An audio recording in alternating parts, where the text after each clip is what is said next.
In this video, I'm going to be talking about the ZwoBot VHS device.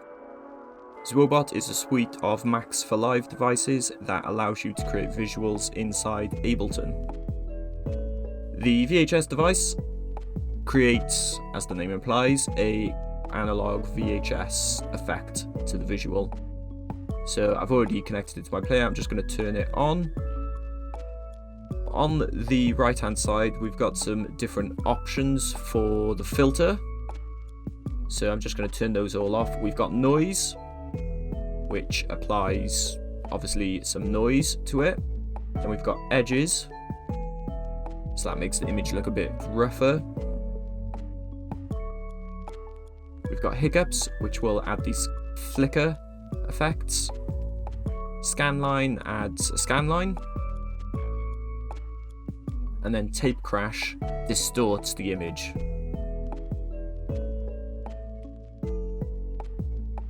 And then we've got this distortion dial, which controls how much of the effect we're going to see, how strong the effect is.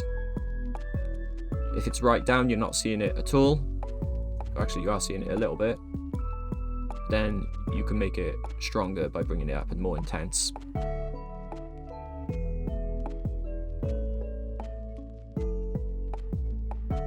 Even without any of the filters on, you can see we're still getting an effect, so you don't need to have a filter on. And then you've got this keep resolution button, so by default that's on low.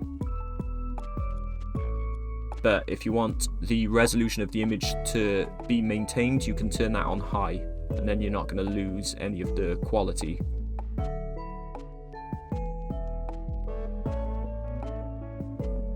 This distortion dial has audio responsive controls, so I can have it change in accordance with the incoming audio. Let's put the noise and hiccups filters on, and I'm going to set this to low.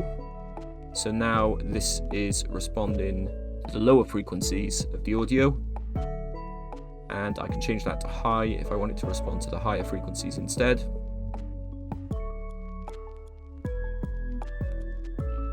And if I turn this button on, it's now going to change in accordance with your project's BPM.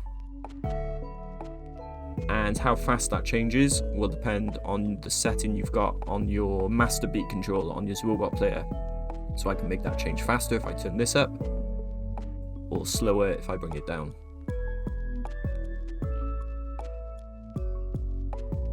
In the bottom left hand corner, we've got our usual transparency and blend mode controls, so this slider will control the overall transparency of the effect. And then here we've got a selection of blend modes to blend the effect with the underlying image.